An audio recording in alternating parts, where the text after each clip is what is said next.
Murud Sai resort प्रकरणामध्ये अनिल परब निर्दोष. खेड न्यायालयाचा मोठा निर्णय. पुराव्याअभावी सर्व आरोपींची निर्दोष मुक्तता.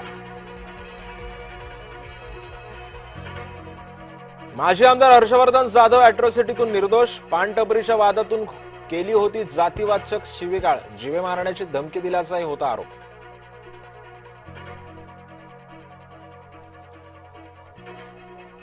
पुण्याच्या पर्वती भागामध्ये 9 वर्षांच्या नातीवरती आजोबाचा अत्याचार.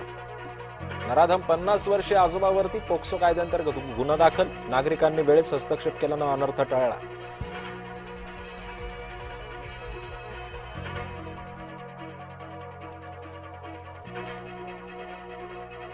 पर्वती परिसरामध्ये झालेल्या घटनेनंतर पर्वती ते नवी पेठपर्यंत मार्गावरती उतरले नागरिक. पर्वती ते नवी पेठपर्यंत नागरिकांचा रास्ता रोको.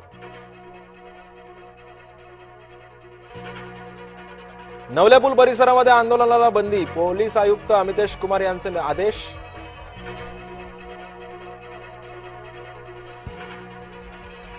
पुणे अत्याचाराच्या घटनेवर चित्रवाघ यांचा संताप. घरातही लेकरं सुरक्षित नाहीत हा प्रश्न अस्वस्थ करतो. आपल्याच लेकरांवर लक्ष ठेवा, पालकांना दिला सल्ला.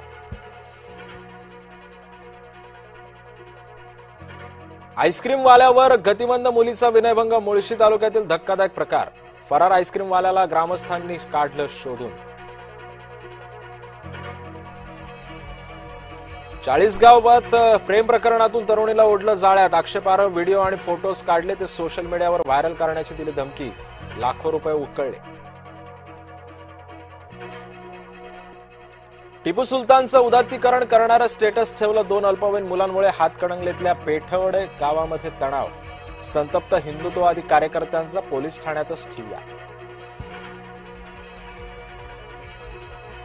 खासदार संजय दिना पाटलांना उद्धव ठाकरेंचा फोन. संजय दिना पाटलांच्या पत्नीच्या प्रकृतीची केली विचारपूस. आदित्य ठाकरेंनी अपघाताबद्दल केली विचारपूस. शिवसेनेचे संपर्क मंत्री उदय सामंत आज नाशिकच्या दौऱ्यावर. नाशकातील शिवसेनेच्या पदाधिकाऱ्यांची घेणार बैठक. सुहास कांदेंनी पदाधिकारी नगरसेवकांकडून मागवले कार्य अहवाल.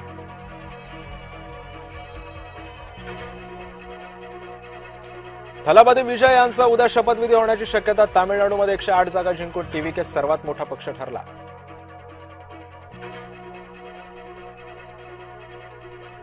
केरळमध्ये मुख्यमंत्री पदासाठी चुरस. काँग्रेसतर्फे सतीशन चेन्नीथला, वेणुगोपाल यांची नावं चर्चेत. युडीएफच्या विजयानंतर केरळ काँग्रेसमध्ये मुख्यमंत्री पदासाठी रस्सीखेच. सार्वजनिक ठिकाणी विषप्रयोगाचा आयसिसचा कट उधळला. एनआयएकडून विशेष न्यायालयामध्ये आरोपपत्र दाखल. एरंड्याच्या बियांपासून रिसिन नावाचे विष तयार करून वापरण्याचा कट. इराण विरुद्धचं युद्ध थांबवल्याची अमेरिकेची घोषणा. आता फक्त होर्मुझमध्ये ऑपरेशन फ्रीडम चालवणार. ऑपरेशन एपिक फ्युरी थांबवल्याची परराष्ट्र मंत्र्यांची माहिती. केंद्र सरकारचा मोठा निर्णय. सर्वोच्च न्यायालयातील न्यायाधीशांची संख्या वाढवण्यास मंत्रिमंडळाची मंजुरी.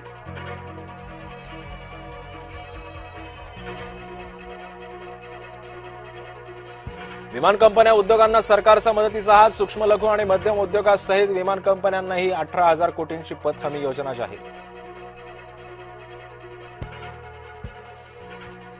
आज 2 टॉपच्या टीममध्ये हाय व्होल्टेज सामना. हैदराबाद समोर पंजाबचं तगडं आव्हान. कोण जिंकणार याकडे क्रिकेट प्रेमींचं लक्ष. चेन्नई पुन्हा विजयाच्या ट्रॅकवर. दिल्लीवर 8 विकेट्सनं मिळवला दणदणीत विजय. संजूची नाबाद 87 धावांची खेळी यशस्वी.